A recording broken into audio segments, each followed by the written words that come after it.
The weather today, but we will cover that and more on the Garmin Facebook Live pre-shows. We see Drew Cook, Clark Wendlandt, Tyler Rivette, Jake Whitaker all heading to their starting spots. Takeoff just started 1 minute ago. We're excited to have you here this weekend joining us on Bassmaster Live. Ronnie Moore here with Mike Sukon for the Facebook Live pre-show. And Such, day two far exceeded a great day one. Oh my goodness, a lot of big bags. Brandon Cobb with the biggest, 32 pounds, 15 ounces, jumped to the top. A couple other guys, 29-pound bag. Tyler Rivette, second place. Two guys on pace for century belts. Those two right there, Ronnie, over 50 pounds after 2 days. They all have a little bit of wiggle room too, with Brandon Cobb over 55 pounds through 2 days, and Tyler Rivette at 53.5 as well. They are well on pace. Steve Kennedy, Drew Cook, Patrick Walters, that rounds out your top five after the weigh-in yesterday. Wendlandt, Whitaker, Swindle, Gallant, and Bill Lowen round out our top 10. Man, they had some big moves yesterday. Bill Lowen come from 80th to 10th place with a 29-pound bag. Jake Whitaker, he was down there as well, Ron. He's 27-12, and he was within sight of our leaders. We actually got shots of him catching a couple of his big fish from Bernie Schultz's camera. Yeah, in that area where Bernie, Kennedy, Whitaker, there's Cliff Prince has been in there, Brandon Lester's been in there, Brandon Polinick's been in there. There's a lot of good anglers that have made the top 50 that are in there, so we will see how these areas survive. Bill Lowen sneaking our top 10. Cooper Gallant, Bassmaster Elite Series rookie from up north above the border, made the top 10. He'll be on camera. Gerald Swindle, what a big day yesterday. We saw him in the midday portion around Brandon Cobb. Like you mentioned it, Jake Whitaker, 27 and change, the biggest bag he's ever weighed on the elite stage. Clark Wendlandt, giant bag as well yesterday. 25.5. He's always one to watch early in the year. Patrick Walters. Your pick for AOI. Not too shabby, off to a good start. I thanked him yesterday for that. Drew Cook, we saw him yesterday. The impact of a big bite, had a okay day. That giant changed everything. Steve Kennedy. 8-pounder. After culling through about 14 one-pounders, Kennedy found the size to stay in the hunt. And Tyler Rivette, man, it was the Tyler Rivette show for the whole entire morning until Brandon Cobb started to go to work, and it seemed like every time he set the hook, it was a 6 or 7 or 8 pound, 12 What a flurry he had, Ronnie. That was crazy. That was within, what, an hour and change? Yeah, he improved his bag from a regular, bag in the teens to upper 20s to breaking 32 pounds, 15 ounces on day two. BMC monster bag. We talked about the 11 20-pound bags on day one. Well, we had 20 yesterday. We had 6 bags over 25 pounds with a couple others in the 24 range just below that mark. But everybody who fished caught a limit, Ronnie. The average weight went up over 3 and change, 3 pounds, 3 ounces from about 215. 103 out of 103 that are competing on the water today all got it done. And Okeechobee's going to be a little bit of a bumpy one today. The wind has switched. It's been out of the south-southwest, which has been fine for those on the west side of the lake. You run around that side, you avoid a lot of waves to make it to the south end if you want, but some of those guys heading to South Bay like Cooper Gallant, Bill Lowen, Scott Martin, those anglers that head that direction will face a north-northeast wind today. And it's around the 15 to 20 mile an hour wind mark, and it did start. That's the one thing we always wonder is when those heavy winds come into a place or sustained, higher winds, how long have they been blowing in that region? How much time it takes to build waves to get really choppy and nasty? It kind of turned direct north-northeast around 4 this morning or so it hasn't been blowing too long there to build big waves. But Lake Okeechobee, second largest lake exclusively in the United States, just behind Lake Michigan. And Okeechobee is indeed an ocean, one of those places that you're in the middle of it. You can't see land on any side of you. 730 miles, I figured out 100 guys had 7 square miles each, but it seems like it's more like 7 yards, Ronnie, in some areas. 7 feet of casting space for some places. You have South Bay, that's been an attractive place for a good portion of our field at times, but it has been hit or miss. It's been people who have missed the cut have been occupying that area as well. So maybe it'll spread out for anglers down there, but they'll have that wind beating in on them all day. Meanwhile, you have guys who opt for a different approach, like Tyler Rivette. Never thought in a million years we'd see a top competitor in the river, forward-facing sonar, and able to compete with the weights elsewhere. Yeah, he left C. Scott Driver Park and took a right turn. Everybody else, most everybody else took a left. He went up the Kissimmee River. Top 25 took off You figured that would help this spot. right at 6:30. The next 25 will take off in about 10 minutes from now. Everyone comes.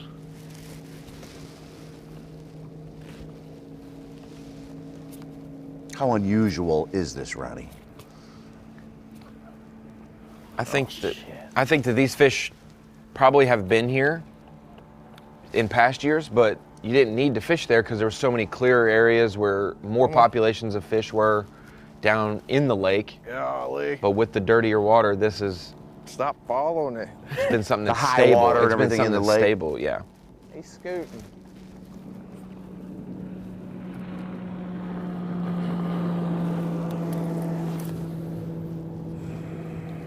Got 29 pounds, 1 ounce from this spot yesterday. Pretty much almost the same area, and he protected it. He said some people wanted to come in, see if they could share. Riding with Clark Windlet through one of the cut-throughs.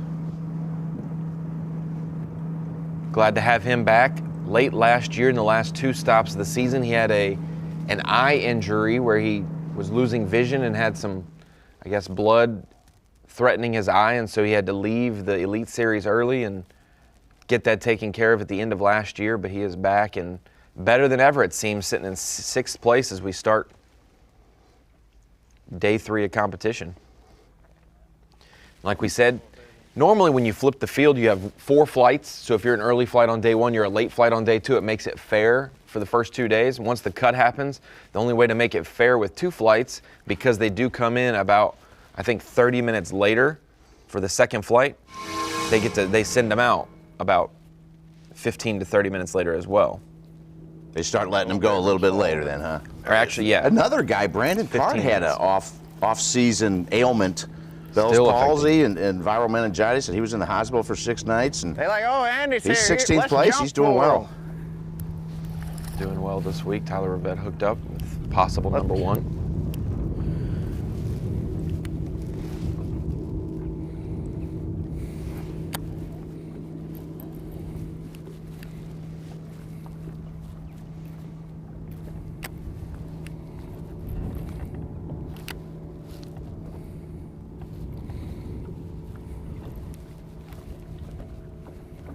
They're gonna eat today.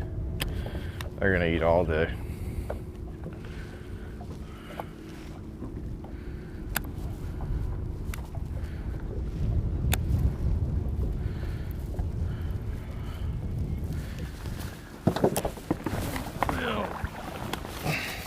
We'll start off with him. We'll start off with him.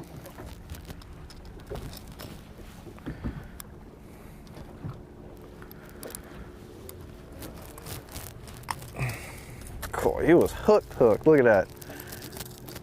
I wish they're all, like, it ain't coming off hook. Yeah, that's pretty impressive, honestly. I don't know how that happened.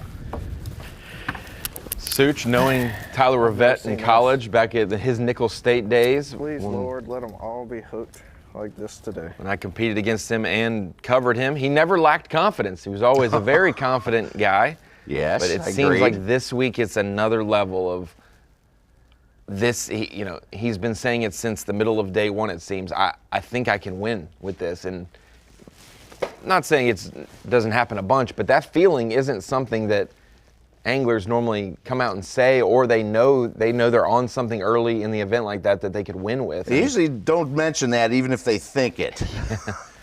Ronnie, He has backed it up. What do you think Z would have said if we said a jerkbait in the river would contend?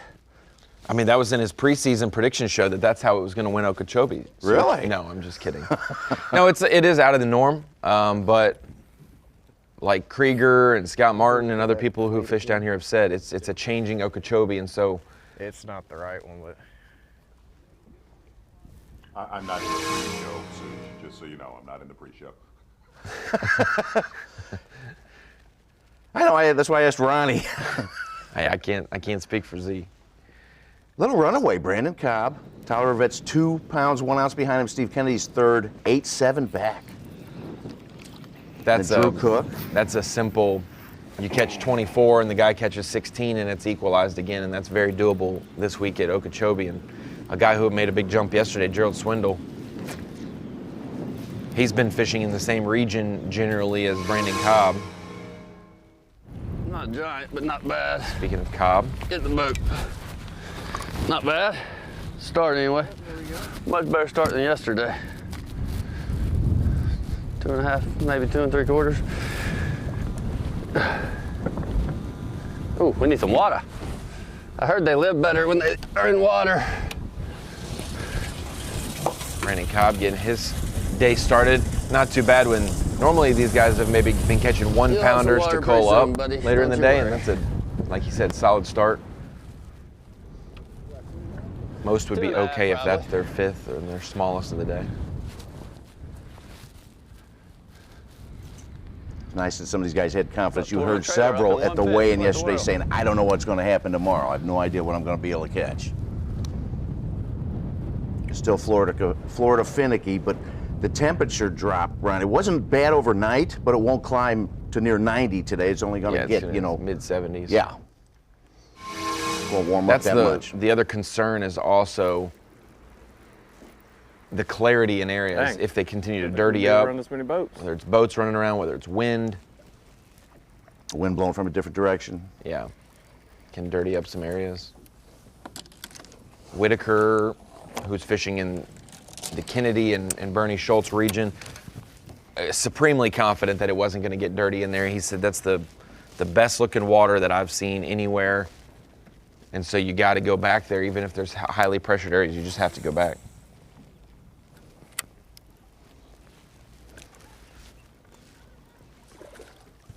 With Watching Patrick Walters fish. Go ahead, Such.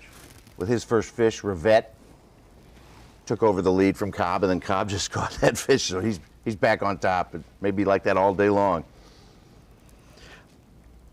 Keeping an eye on the guys like Kennedy, Cook, Walters, catching 23-8, 23-9, 22-12, 22-14. And then Walters had 21-5 and 22-13. So that's very, very consistent for what we see normally at Okeechobee, where it's you catch 10 pounds, 30 pounds, you catch 15 pounds, 25 pounds. These guys have been much more consistent. Cook getting back in his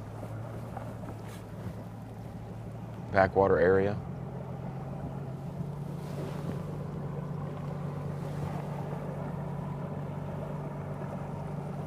There's a lot of different ways to get to the same weight on Okeechobee, and in Florida, Cook had a really consistent bag with a kicker on day 1 The water is still for 22, clean. and yesterday had relatively smaller than average That's fish good. for him with a giant.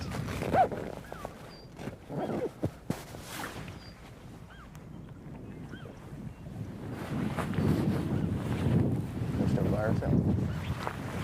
We made it in. I was worried that something was going to close this thing up even more, you know, get blown in, and we'd have to jump in here on pad, but we're good. Looks like I had some stuff come undone here.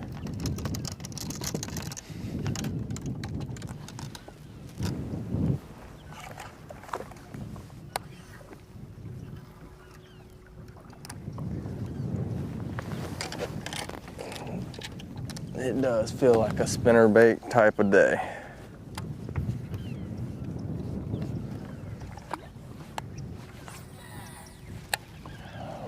Who's it going to be today, Ronnie?